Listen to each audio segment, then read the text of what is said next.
All right, just adjusting it. Whoop. Oh.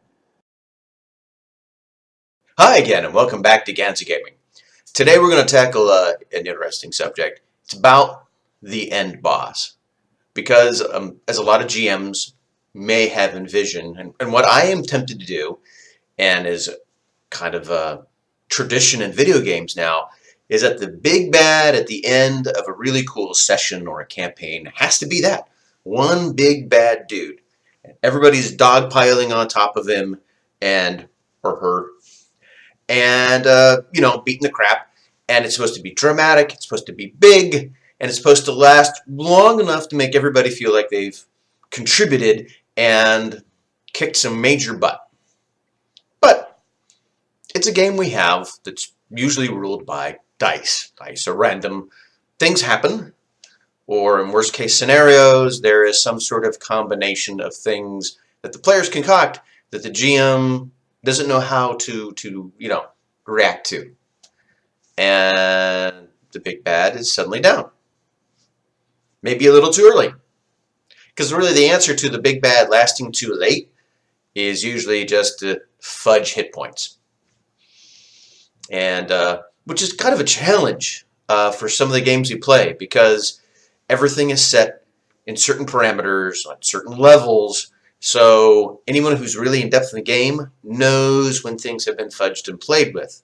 I think that's one of the attractions people like, is they like that little bit of excitement of beating the system, but really they know the parameters of the system. They know they're going to beat it. They know what's the max this person or that person can do. So here's some ideas of how to bounce back for when the big bad takes a nosedive. Just face plants. Boom. 2 rounds in. So generally one idea that a lot of GMs don't think about is just let it happen. The players were awesome. The only real, panic attack may be now you have nothing to do for the next hour and a half because everybody's kicked butt and the big fight's over. So there's some things to do. If you plan it more towards the end of the night or the end of the session, don't start off the session with the big bad fight as a cliffhanger, because then that's the real issue. But sometimes just let the players have that moment of being so awesome that the big bad was a chump, and let them revel in their awesomeness. If it's not the end of the entire campaign, then relax. Let everybody start digging into whatever it is they can do at the end of their usual sessions. Or let them gear back up. Let them take time to spend more time doing the, character things as they regroup and get their stuff together, do the logistics, or just hang out in character and have fun. In fact, some players, that's kind of their issue, is they don't feel like they can let their character relax until they've reached that next goal. And then, of course, you have another goal and another goal and another goal, and they're just going on. I had one, it was like, if we had let her run the pace the way she wanted to, no one would have ever slept. The minute she heard there was a new thing, boom, she was off, which was great for me. But, kind of keeping count of the time and everything, nobody would have ever gotten a chance to sleep. Nobody would have gotten a chance to even have a lunch break. Her character was just off, and I'm like, you're on a ship. Relax. Have some onboard R&R. Okay. Or you know what? You can embrace that great tradition from pulp and superheroes where there's 2 entrances behind the evil bad guy. Or actually, that would be like back here, right? And that's where the minions come from. And the minions come out, and they help be basically bullet sponges and tanking up for your big bad until you're feeling more confident he can take his time to do his bit in the spotlight and then go down when he needs to go down. There's nothing wrong with that. You can take that idea, run with it. It's a tradition, trust me, in role-playing games.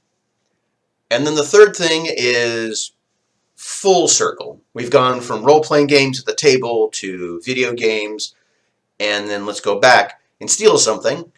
Maybe not a whole 4th edition of something, but steal something.